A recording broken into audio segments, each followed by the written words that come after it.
We turned the corner. I went as hollow and empty as the spaces between the stars. No trap was so deadly as the trap you set for yourself. We walked into a dimly lit private movie screening room. On the screen was a laughing Edison. His was the calm, seamed face of a bad man about to become worse. His eyes were cloudy gray like freezing water. The firm set mouth, the hard wrinkles at the corners of harder eyes, the hollow stare not quite alive and 1,000 miles from kind. The dull, ready-made clothes, worn without style, with a sort of contempt. The look of a man who had been poor and now proud of his power, watching always for ways to make it felt, to shove it into you and twist it and grin and watch you squirm. What else could I expect him to be? Civilization had no meaning for him. His inferiority filtered his perceptions, so all he saw of it was the failures, the dirt, the dregs, the aberrations, and the disgust he expected to see. He looks alive, gasped Kiki. I am alive, whore. Warner gasped. You can hear us?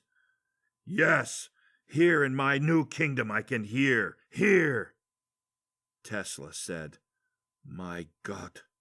Edison laughed from the screen. God? Really? Serbian? God? You call yourself intelligent and still believe? Edison sneered down on us. Is God happy with your poisoned dog dying alone in convulsions in the backyard while you peacefully sleep? Is God happy that life is cruel and that only the fittest survive?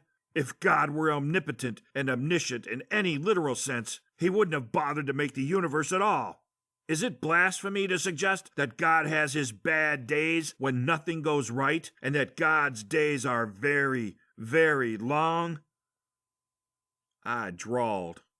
Well, the great mystery knows your proclamations are long enough. Edison frowned. The great mystery? It's what the Lakota and I call God. For certain sure, what he's up to most of the time is a mystery to me.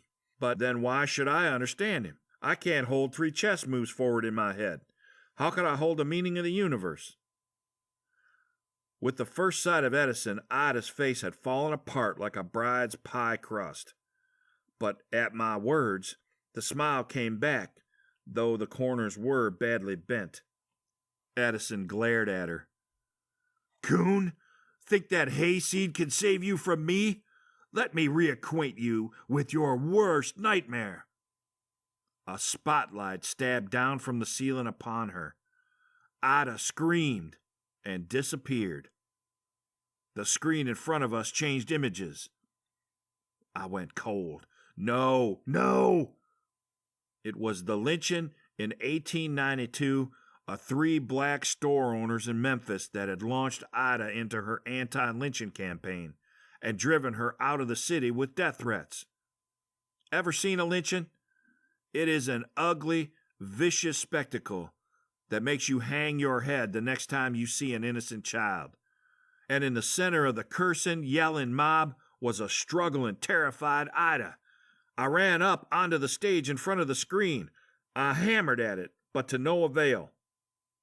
I glared at Edison standing happy amongst the spectators. Damn you! He smiled smugly. Where's your great mystery now, cowboy? Ida called out to me. He is where he was when his son was crucified. The man behind her roughly placed the noose over her head, but she struggled to meet my eyes. I was dying anyway, Sam. Edison merely sends me early to a realm with no hate, no... The trap door opened. Her body dropped. Her neck snapped. I watched her feet jitter, then slowly stop moving.